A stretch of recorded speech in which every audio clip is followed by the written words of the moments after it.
حدیث پاک میں آتا ہے کہ نبی علیہ الصلوۃ والسلام ممبر سے نیچے تشریف لا رہے تھے، آپ نے آمین کہی۔ میں پوری حدیث پاک کا تھوڑا سا حصہ جو مضمون سے متعلق ہے وہ عرض کر رہا ہوں۔ صحابہ کرام نے پوچھا، اے اللہ کے نبی، آج آپ نے یہ کیا فرمایا؟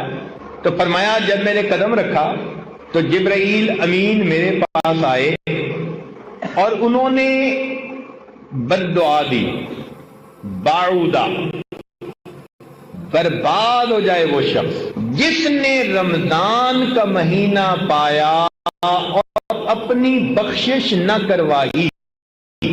اب یہ بد دعا کس نے دی؟ جبریل علیہ السلام نے۔ اور یہ بھی ذہن میں رکھیں کہ فرشتے کوئی کام خود نہیں کرتے۔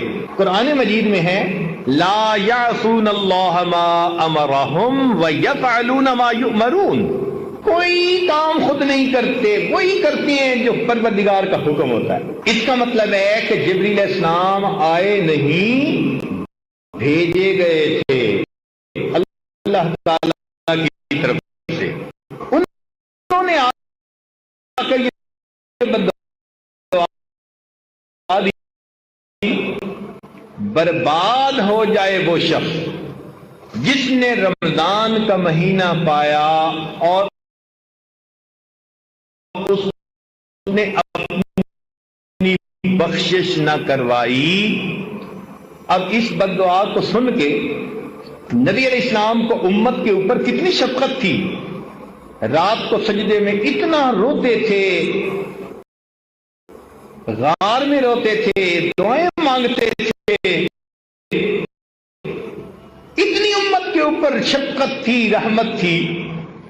تو اگر آپ بد دعا سنتے تو آپ تو سن کے تو فوراً کہتے کہ جبرائیل بد دعا میری امت کے لیے کیوں کر رہے ہو، مگر نہیں۔ حدیث پاک میں آتا ہے کہ جبرائیل علیہ السلام نے بد دعا دی اور نبی علیہ السلام نے فرمایا آمین۔ اب ذرا سمجھیے گا کہ اتنا تو رمضان میں غافل بندہ غفلت کا ارتکاب کرتا ہے کہ اللہ تعالیٰ نے بخشش کی انتہا کر دی۔ میرے بندے، میں شیطانوں کو بدوا رہا ہوں، میں تمہارے لیے پرندوں کو، مچھلیوں کو دعاؤں پہ لگا رہا ہوں، اور میں تمہیں اختیار دے رہا ہوں، جو روزہ رکھ کے مانگو گے میں تمہیں دوں گا۔ پھر بھی اگر تم میری طرف متوجہ نہیں ہوتے تو اس کا مطلب ہے تم بدبخت ہو پرلے درجے کے، پھر تمہاری بدبختی میں کوئی شک نہیں۔ اب جبرائیل علیہ السلام نے آ کے کہہ دیا برباد ہو جائے وہ شخص جس نے رمضان کا مہینہ پایا اور اپنی مغفرت نہ کروائی، اور اللہ کے محبوب صلی اللہ علیہ وسلم نے آمین کہہ کر اس پر سٹیمپ کر دی، مہر لگا۔